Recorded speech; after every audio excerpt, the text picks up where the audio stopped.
In just a few days, you and your loved ones could plop down on the couch, turn on Disney Plus, and watch the brand new Star Wars series, The Acolyte. But before then, we still got the press tour. Let's see how that's going. How do they compare with other groups that fans are familiar with, like the Night Sisters? Well, I wouldn't compare them to the Night Sisters. I think it's best not to, and to just walk in with an open mind about who they are. But, basically... Well, it's going that great. Listen. You guys are actors. I get it. You're not supposed to know the lore or whatever. So, you get a pass on this. But just for future reference, if someone asks you a question you don't know, you get a lot more respect if you simply say, I don't know who they are. Can you explain them to me? It's just that simple. Don't try to come off as, yes, I know everything. Yes, I know what to say. Yes, because it comes off pretty cringy. Anyway, it also looks like Star Wars has sent out their care packages to their special people that are awaiting this series. That's right. If you praise it, if you're waiting for it, and you're a true Disney Star Wars fan, you too could get something free in the mail. Hey, I want something free in the mail. Come on, send me something. I'll do an unboxing. Come on, let's go. Let's be honest, I better not hold my breath for that. But part of this press tour is letting some people get the lucky opportunity of watching the first 4 episodes of The Acolyte and taking to social media so they could share their thoughts. Let's see what they had to say. Should I have some music here? What do you guys think? Should we do? Yeah, all right, let's cue some music. Grace Randolph says, I love The Acolyte. I have seen the first 4 episodes. A Star Wars murder mystery? ? What a great idea. Review Tuesday. Weekly breakdown. Keith says, sadly, the first 4 episodes of The Acolyte are terribly disappointing. The murder mystery premise is interesting, but the lackluster execution and simplistic storytelling weigh it down. Worst of all, it doesn't feel like Star Wars, either narratively or cinematically. More soon. Well, that's probably just one bad review out of a bunch, huh? Watch the first 4 episodes of The Acolyte. It gets better as it goes, but man, it's a struggle. Oof. Millennial core dialogue and pretty lousy production value. Pretty lousy production value? This thing costs $180 million to make.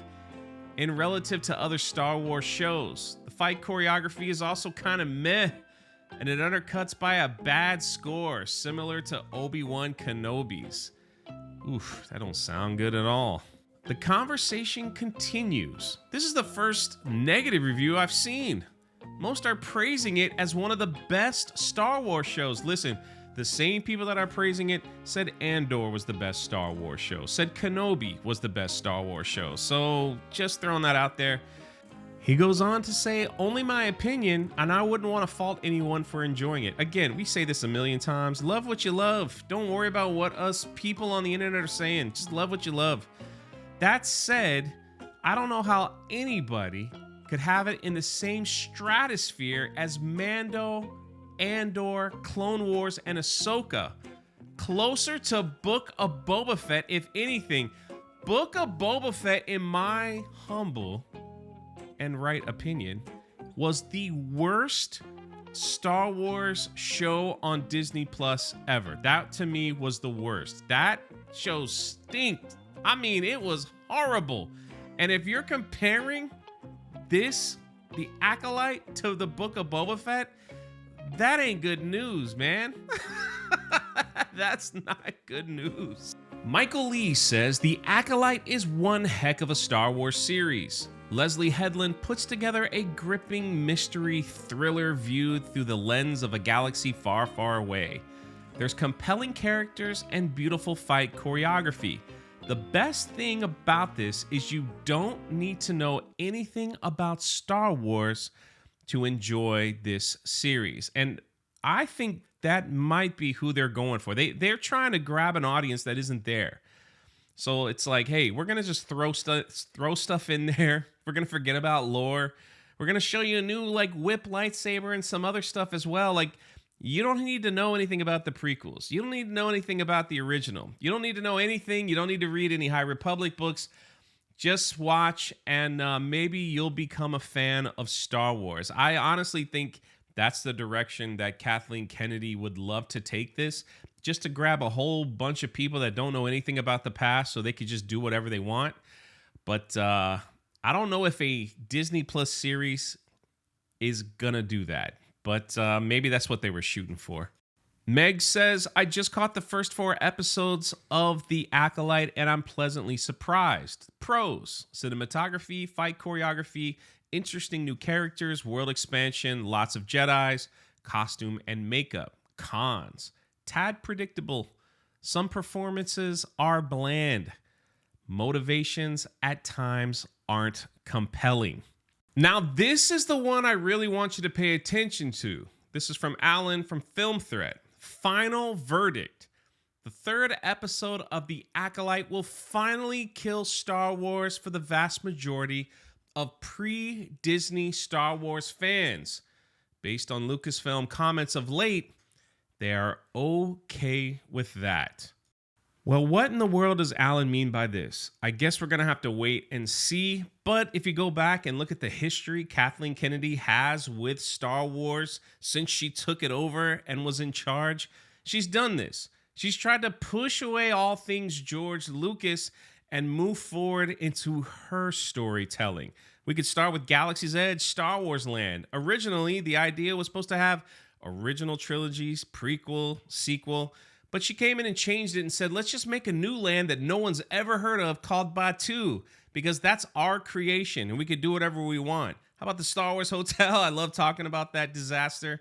Didn't feature really anything from George Lucas Star Wars. They're like, we're going to do our own thing. That worked out great for you.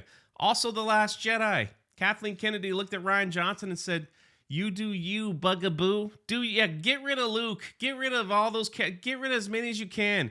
We're going to take our characters and push them forward. So what could the Acolyte do to destroy anything from the prequels? Well, it is set 100 years before The Phantom Menace.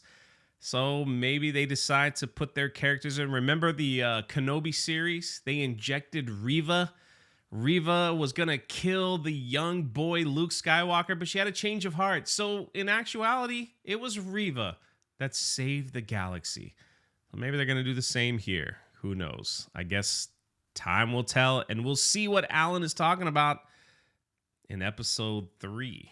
And finally, remember they introduced the lightsaber whip in live action. And people were like, what is that? What's going on with that? Now, okay, just to be fair, the lightsaber whip was introduced to us way back when, in the Legends series. Luke Skywalker fought someone with the lightsaber whip. I don't know the entire story, but I do know this. The lightsaber whip back then and how it's used is completely different in how they're using it here. It was actually a whip that they would keep on their side. The description goes as followed. Light whips generally functioned using the same mechanics as lightsaber, emitting a beam of energy from a kyber crystal that was used as a weapon. However, rather than the straight meter-long blade emitted by the standard lightsabers, light whip featured a long, flexible blade that often exceeded several meters in length. Instead of one large crystal, they contained multiple small crystals, and the plasma in the blade had no cell barriers to keep it straight. Like lightsabers, light whips came in a variety of colors and shades, including red, orange, pink, yellow, and green. So as you can see, it was an actual whip. What we're seeing here is just a lightsaber that goes limp. So a little different here on how they're using it. But Leslie Headland saw that people were kind of like complaining about this, and we're like, I don't know how that makes sense. It looks weird, whatever. So she decided to announce another new lightsaber will be making an appearance in The Acolyte. I love the tactile feel here. So, Leslie, why did you think that was the best way to bring this material to life? A great example for me was that there was a lightsaber that I wanted to have work in a particular way. It's not the light whip, it's a different lightsaber. And when I brought it to the prop department, who have been making lightsabers for the sequels and for Solo and the other television shows, they told me, you can't do that. That's not something that will work. And I said, please, can you guys, if you'll just indulge me, it's not something I'm ready to give up.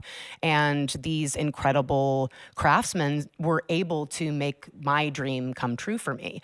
So not just getting to play with lightsabers or just getting to be in the Star Wars universe, but also collaborating with designers, both costume production designers, Neil Scanlon, who's a living legend with the creature design and the puppetry. Not only getting to collaborate them, but getting to problem solve with them on a real plane and not just up in our heads or working through computer-generated imageries. Well, one can only wonder what the new lightsaber's going to be. Seems like Leslie Headland is changing Star Wars right before our eyes. But the press tour is officially over. What do you guys think? Are you guys excited now to run and get Disney Plus and watch The Acolyte because of everything that you've seen, everything that they've laid out right before you? Or is this just another disaster in the making? Let me know your thoughts in the comments section below. This is Jay, and we just got a few more days.